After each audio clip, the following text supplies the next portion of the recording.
దయచేసి సంఖ్యాకాండం 9వ అధ్యాయం మొదటి 8 వచనాలు ధ్యానించుకుని ప్రార్థనలోకి వెళ్దాం. ఐగుప్తు దేశంలో నుండి వారు వచ్చిన తరువాత 2వ సంవత్సరము మొదటి నెలలో యెహోవా సీనాయి అరణ్యమందు మోషేకు ఇలాగ సెలవిచ్చింది. ఐగుప్తు దేశంలో నుండి వారు విమోచింపబడ్డారు. వారి విమోచన క్రమం ఎటువంటిది అంటే నిర్గమాకాండం 12వ అధ్యాయంలో ఉంటుంది కదా. ఇంటికి ఒకరు ఏం చేయాలి? గొర్రె పిల్లని, నిర్దోషమైన గొర్రె పిల్లని వారు వధించాలి. ఒకవేళ బేదవారైనప్పుడు, ఒకటి కొనలేనప్పుడు, లేకపోతే వారి సంఖ్య తక్కువగా ఉన్నప్పుడు, ఇంట్లో కుటుంబీకుల సంఖ్య వారు పొత్తులో దాన్ని చేసుకోవచ్చు. అలా చేసిన తర్వాత రక్తాన్ని ద్వారబంధాల మీద, నిలువ కమ్మి మీద, అడ్డ కమ్మి మీద ప్రోక్షించాలి. తర్వాత ఆ మాంసాన్ని, బలి మాంసాన్ని ఏం చేయాలి? కాల్చి తినాలి. రోస్ట్, ఇంగ్లీష్లో రోస్ట్ అని ఉంటుంది అన్నమాట. ఓకే, అలా చేసి తినాలి. ఇది పస్కా. పస్కా అంటే అర్థం ఏంటంటే దాటిపోవుట. ఏమి దాటిపోవాలి? ఇప్పుడు ఎందుకంటే ఈ ఐగుప్తు దేశంలో అందరి మీద కూడా మరణం ఉంది. దేశం అంతటి మీద, అంటే మనుషులందరి మీద మరణం ఉంది.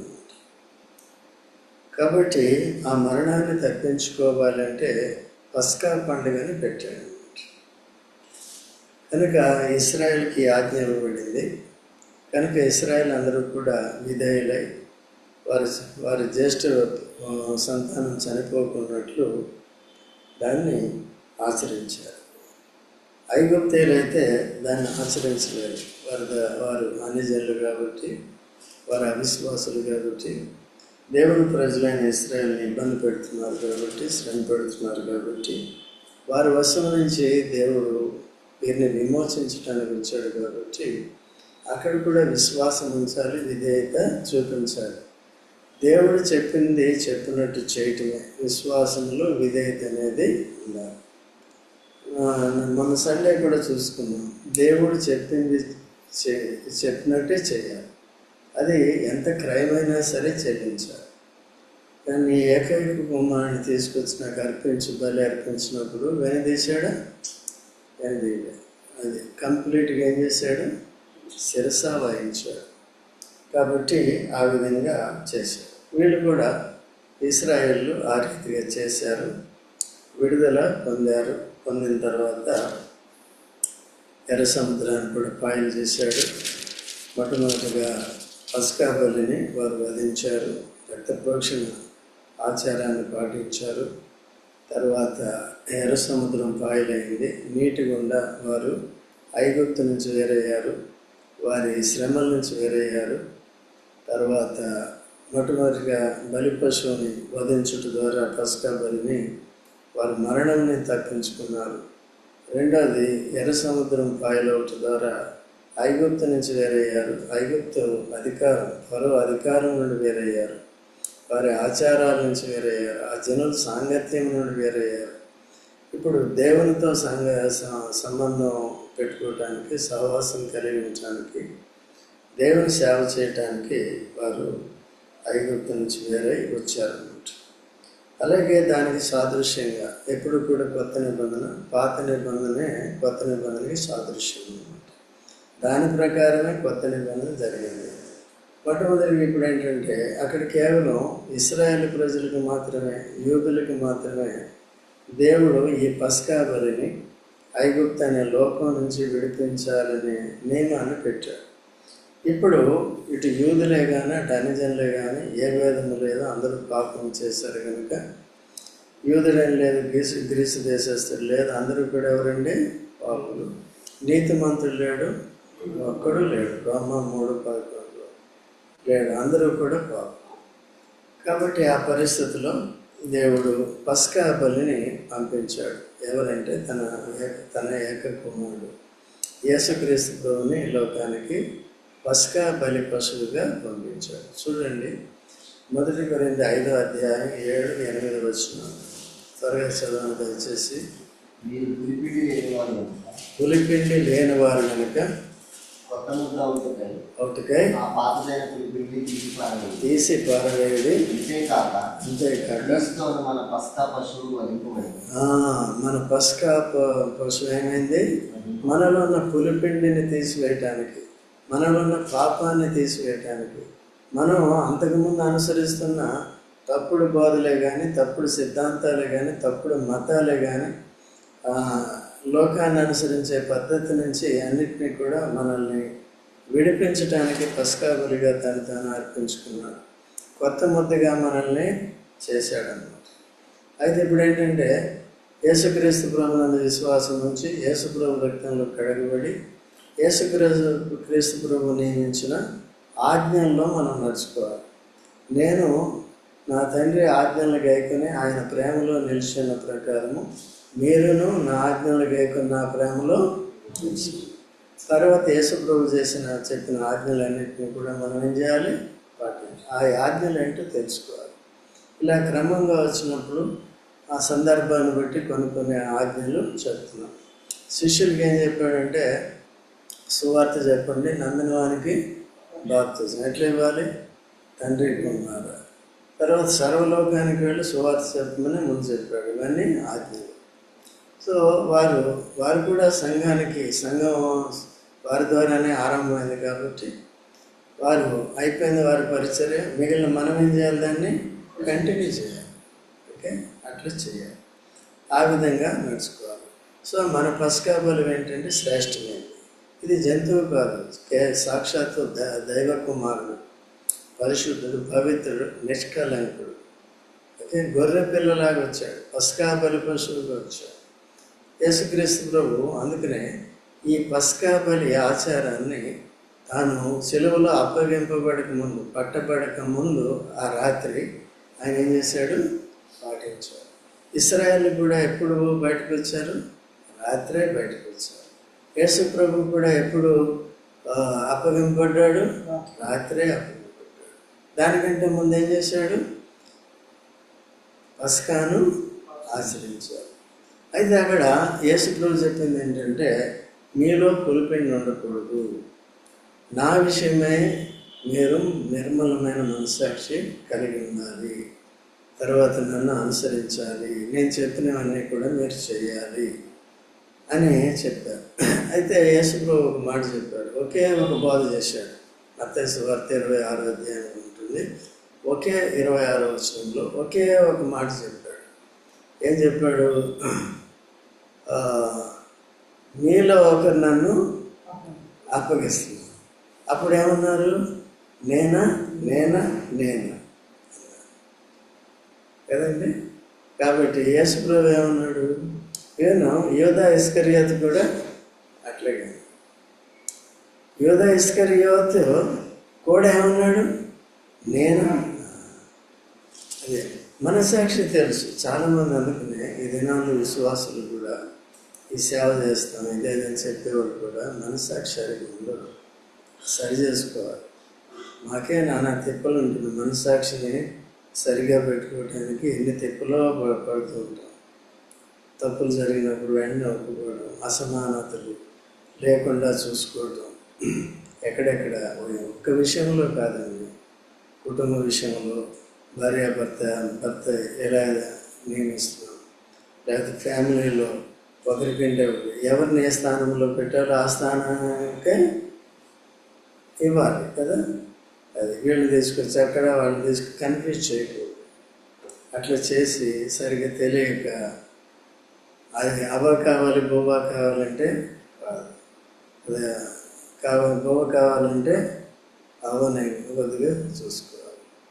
కాబట్టి అలా లేకుండా అవ్వను కూడా వదిలేసేది లేదు. ఏం చేయాలి? అవ్వకి చేయవలసింది ఏం చేయాలి? భార్యను తీసేసి అవ్వను పెట్టేస్తే ఎట్లా ఉంటుంది? అట్లా చాలామంది చేస్తున్నారు. అంటే ఇది చిన్న ఎగ్జాంపుల్ కానీ, అయితే ప్రస్తుతం కొన్ని కుటుంబాల్లో రన్ అవుతున్న సమస్య ఇది. కాబట్టి అందుకనే ఈ అసమానతలు లేకుండా జాగ్రత్తగా కుటుంబాలు, ముఖ్యంగా భార్యాభర్తలు ఉండాలని మనం ప్రార్థన చేయాలి.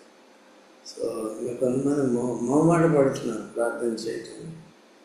మన ఉద్దేశం ఏంటి? కాబట్టి లేకపోతే మనం తీర్పులు తీయలేము, ఈయన కరెక్ట్ ఆయన కరెక్ట్ అని చెప్పి. అయితే మేము అబ్జర్వ్ చేస్తూ ఉంటాం. కాపరికి ఏముండాలి? వివేచన ఉండాలి. వివేచన. ఇప్పుడు నాకు రోహిత్ అంటే నాకు వివేచన ఉంది కదా. శివ ఎవరో తెలుసు, దిలీప్ ఎవరో తెలుసు కదా, తర్వాత సురేష్ ఎవరో నాకు తెలుసు, అవును కదా. అలా వివేచన అనేది ఉండాలి. కాపరికి ఏముంటుంది? మీకేముంటుంది? కాబట్టి అడదేడంగా చేస్తూ ఉంటాం.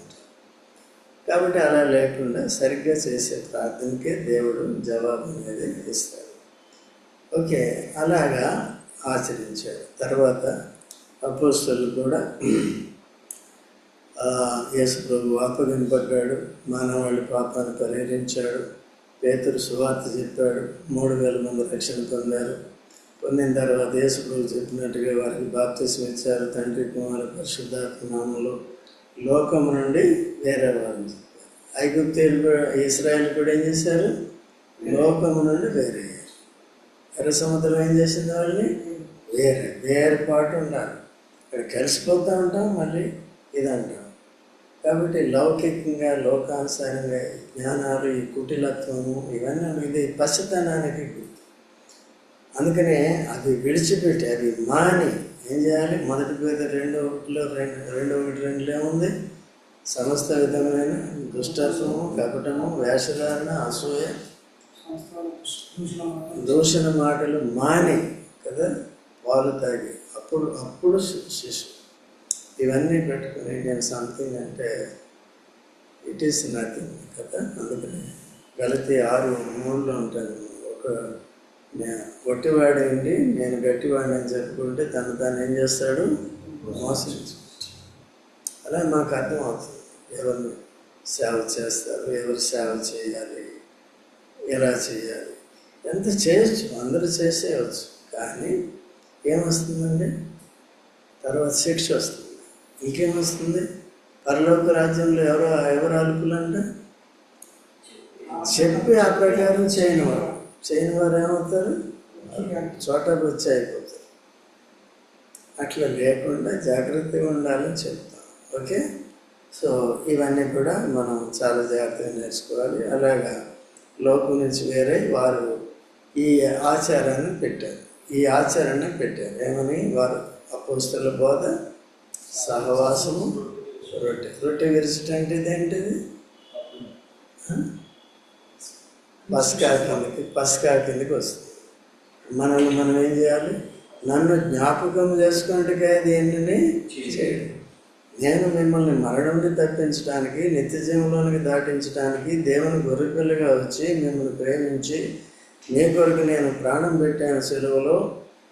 కాబట్టి నా శరీరాన్ని రొట్టిగాను నా రక్తాన్ని మీకు పానంగాను చేశాను. నన్ను జ్ఞాపకం చేసుకుని యోధా ఇస్కరియోతులాగా ఉండకండి. ఎప్పుడు కూడా మనస్సాక్షిని, జీవం గల దేవుని సేవించడానికి మీ మనస్సాక్షిని ఏం చేయాలి? పవిత్రపరచుకోవాలి. చూడండి, Hebrews 9:14 త్వరగా చదవండి ఎవరైనా సరే. 9:14 చదవండి త్వరగా. నిత్యుడగు ఆత్మ ద్వారా తను తాను దేవునికి నిర్దోషినిగా అర్పించుకొనిన మన కొరకే అర్పించుకొనిన క్రీస్తు యొక్క రక్తము నిర్జీవ క్రియలను విడిచి జీవము గల దేవుని సేవించుటకు. క్రియలంటే పాప క్రియలు, దేంట్లో అయితే నిత్య జీవం ఉండదు. సో అటువంటి క్రియలన్నింటినీ కూడా మనం విడిచిపెట్టాలి. అదే మారు మనసు అంటే. నిర్జీవ క్రియలను విడిచి మారు మనసు పొందుతారు. తర్వాత మీ మనస్సాక్షిని ఎంతో ఎక్కువగా శుద్ధి చేయను. జీవం గల దేవుని సేవించుటకు అని మాట్లాడు కదా. జీవం గల దేవుని సేవించుటకు మీ మనస్సాక్షి ఎంతో శుద్ధి చేయాలి. కాబట్టి పస్కా పని దేనికంటే ఎప్పటికప్పుడు ఏం చేయాలి? మనస్సాక్షిని నిర్దోషంగా పెట్టుకోవాలి. దేని కొరకు పెట్టుకోవాలి చెప్పండి చూద్దాం. జీవం గల దేవుని సేవించడం. జీవం గల దేవుని సేవించడం అంటే ఏంటి? ప్రార్థన చేయటం. మంచి మనస్సాక్షితో ఏం చేయాలి? ప్రార్థన చేయాలి. తారతమ్యాలు లేకుండా చేయాలి. ఏ విషయాల కొరకు చేయాలి? ఆ విషయాల కొరకు చేయాలి. ఓకే, ఆ విధంగా మనం సిద్ధపరచుకోవాలి. అనుదినము కూడా సిద్ధపరచుకోవాలి. పస్కా బలి అర్థమైంది కదా. ఇప్పుడు తప్పుడు బాధలు కూడా పులిసిన రొట్టె కిందకే వస్తాయి కదా. అది యేసుక్రీస్తు ప్రభువు చెప్పాడు అనమాట. కాబట్టి మీ దగ్గర రొట్టెలు ఉన్నాయంటే ఆయన అడిగితే వాళ్ళు ఏమన్నారు? పరిచయాల బోధన గురించి ఏం చేయాలి అని చెప్పాడు అనమాట. కాబట్టి అలాగా పరిచయాల బోధలు కూడా వేషధారంతో కూడినవి. వారు చెప్పుదరే కానీ వారు చేయరు. అతను అలాంటి వ్యక్తి ప్రార్థన కూడా దేవుడు అంగీకరించలేదు. ఒక దేవాలయంలో ఇద్దరు వ్యక్తులు ఏం చేశారు? నిలుచుండి ప్రార్థన చేశారు. పరిచయుడు ఏమని చేశాడు? నేను సోర్ల వలన అన్యాయస్తుల వల్లైనాను, సుంకర తర్వాత వ్యభిచారుల వలనైనాను, ఈ సుంకర వలన లేనందుకు నీకు నైతికంగా ఎంత మంచివాడు. రెండోది ఏంటంటే స్పిరిచువల్గా, నేను వారానికి 2 రోజులు ఉపవాసం ఉంటా, దర్శనం భాగం ఇస్తా, ఇవాళ మంచిదే అని చెప్పాడు. ఆయన పాపనైన నన్ను మొట్టమొదటి మనం పాపలను గుర్తుంచుకోవాలి. మన హృదయాన్ని చూస్తాడు. పైకి అందరూ కూడా చెప్తారు, అందరూ మంచివాళ్ళు అని చెప్తారు. అందుకని బాధ చేసినప్పుడు కూడా పెద్ద పట్టించుకోరు. ఒక వ్యక్తిని ఖండించేటప్పుడు ఏంటంటే ఆ వ్యక్తులు ఆ బోధకుని బోధ వినరు, వెళ్ళిపోతూ ఉంటారు. అలాగే ఎవరిని మోసగించుకుంటారు? తమనే మోసగించారు. ఎందుకంటే అందుకని ఈ పస్కా నియమాన్ని పెట్టారు. పెట్టిన తర్వాత ఇప్పుడు మళ్ళీ ఇక్కడికి వద్దాం. ఇది ఇప్పుడు మనకి ప్రతి ఆదివారం వచ్చింది. అపోస్తలులు దాన్ని ఆరంభించారు. తర్వాత రొట్టె విరుచుట, ప్రార్థన, అదే నియమాన్ని పెట్టారు. అది అనుదినం ఉండేది. సంఘం ఎప్పుడైతే విభజింపబడిందో, సార్వత్రిక సంఘం విభజింపబడిందో, స్థానిక సంఘాలు ఏర్పడ్డాయి, అప్పుడు ఆదివారానికి వచ్చింది. అపోస్తల కార్యములు 20వ అధ్యాయం 7వ వచనంలో ఆదివారం రొట్టె విరుచుటకు కూడినప్పుడనే పౌలు అంటాడు. ఎప్పుడు వచ్చింది అది? ఆ సంఘాన్ని, సార్వత్రిక సంఘాన్ని, ఒకటిగా ఉన్న సంఘాన్ని విభజించటానికి కారకుడెవరు? మరి ఆ స్థానిక సంఘాన్ని కట్టడానికి ఎవరు కారకుడు? ఆయన. పొరబెట్టింది ఆయన, కట్టింది. మంచి పని, వాడుకున్నాడు దేవుడు. అది దైవ చిత్తం. కాబట్టి అలాగే మనం కూడా జాగ్రత్తగా ఉండాలి. అయితే ఇప్పుడు మళ్ళీ 9వ అధ్యాయంలోకి వచ్చినప్పుడు ఇప్పుడు మనకు స్పష్టంగా పాత నిబంధన, కొత్త నిబంధన ఇలాగ ధ్యానించుకోవడం ద్వారా, కొనడం ద్వారా అర్థమవుతుంది. 2వ వచనంలో ఇశ్రాయేలు పస్కా పండుగను దాని నియామక కాలములందు ఆచరించారు. దేవుడు ఎప్పుడెప్పుడు దాన్ని ఆచరించాలనే విషయాన్ని చెప్పాడు. దాదాపు పాత నిబంధనలో సంవత్సరానికి ఒకసారి అనేది ఉండేది పస్కా పండుగ. ఎప్పుడు వచ్చారంట? ఐగుప్తులో నుండి వారు వచ్చిన తర్వాత 2వ సంవత్సరం. మొదటి సంవత్సరంలో చేశారో లేదో చేయలేదు అనుకుంటా. తర్వాత మొదటి నెలలో యెహోవా ఏం చేశాడు? సీనాయి అరణ్య ముందు మోషేకి ఇలా సెలవిచ్చాడు. కాబట్టి 3వ వచనంలో దాని నియామక కాలమున అనగా ఈ నెల 14వ దినమున సాయంకాలం ముందు దానిని ఏం చేయాలి? అప్పుడే చెప్పాడు. మొదటి నెల 14వ సంవత్సరాన్ని ప్రతి సంవత్సరం కూడా 14వ రోజుని ఆచరించాలని చెప్పాడు అన్నమాట. ఇప్పుడు మన అట్లా లేకుండా అనుదినం ఉండేది. సంఘాలు విభజింపబడిన తర్వాత, డీసెంట్రలైజ్ అయిన తర్వాత, స్థానిక సంఘాలు వచ్చిన తర్వాత ఆదివారానికి వచ్చాం. అంత మాత్రాన్ని మిగిలిన రోజుల్లో రొట్టె లేదని కాదు, కానీ మిగిలిన రోజుల్లో అన్నీ ఉండాలి. ఏముండాలి? ప్రార్థన ఉండాలి, వాక్యం ఉండాలి. సో ఇవన్నీ కూడా నేర్చుకుంటూ సావాసం కలిగి మనం వీటిని నియామక కోడికలు అంటారు. వారికి కూడా నియామక కోడికలు ఉన్నాయి ఎప్పుడైతే ధర్మశాస్త్రం వచ్చిందో అప్పటి నుంచి. తర్వాత 4వ వచనంలో కాబట్టి మోషే పస్కా పండుగను ఆచరింపవలనని ఇశ్రాయేలుతో చెప్పగా వారు సీనాయి అరణ్యమందు మొదటి నెల 14వ దినమున సాయంకాలం అందు ఏం చేశారు వాళ్ళు? పస్కా పండుగను ఎప్పుడు చేశారండి వాళ్ళు? సాయంకాలం చేశారు. కాబట్టి యెహోవా మోషేకు ఆజ్ఞాపించిన సమస్తమును ఇశ్రాయేలు అతడు చెప్పినట్లే చేసినాడు. అట్లా చేస్తేనే అంగీకరిస్తాడు. ఏమాత్రం తేడా వచ్చినా వ్యక్తిగతంగా కానీ సంఘంగా కానీ తప్పులు జరిగితే దేవుడు దాన్ని అంగీకరించిన ప్రస్తుతానికి నాది కూడా నడిచిపోతుందంట. ఈ రోజుల్లో ఉద్యోగపడి చచ్చిపోయినా సరే బండిని నడిపిస్తానే ఉంటారు. దావీదు ఏం చేశాడు? ఆగాడా లేదా? అట్లా డేంజర్ మార్క్ వచ్చినప్పుడు ఏం చేయాలి? ఎంత చెప్పినా అలా తయారయ్యారు. ఈ రోజుల్లో నష్టపోతున్నారు. అందుకనే పిల్లల్లో నెమ్మది ఉండదు, బయట సంఘాల్లో నెమ్మది ఉండదు. ఎక్కడ చూసినా పైకి మందిగా జెంట్లమెన్ లాగానే ఉంటాం. కాబట్టి ఎక్కడో దగ్గర ఏమవుతుందండి? సో మన మొండితనం పాడు చేస్తుంది. అలా లేకుండా అందరూ జాగ్రత్తగా ఉండాలని చెప్తున్నాం. కాబట్టి 6వ వచనంలో కొందరు నరశవమును ముట్టడం వలన అపవిత్రులై ఆ దినమున పస్కా పండుగకు ఆచరించుకోలేక కొంతమంది ఏం చేశారంటే నరశవాన్ని ముట్టారు. ఒకవేళ వాళ్ళ బంధువుల్లోనూ స్నేహితుల్లోనూ ఇరుగు పొరుగులో దగ్గర ఎవరో చనిపోయారు అనుకో, శివ ఏం చేశారు? ఆయన ఆ రోజు వెళ్ళారు. కాబట్టి వెళ్ళినందుకు ఏమైందంటే వాళ్ళు పస్కాను ఆచరించలేదు.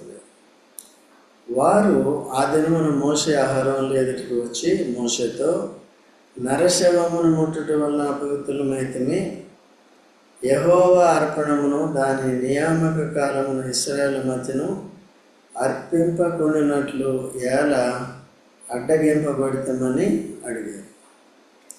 నరశవాన్ని ముట్టం ఎందుకు?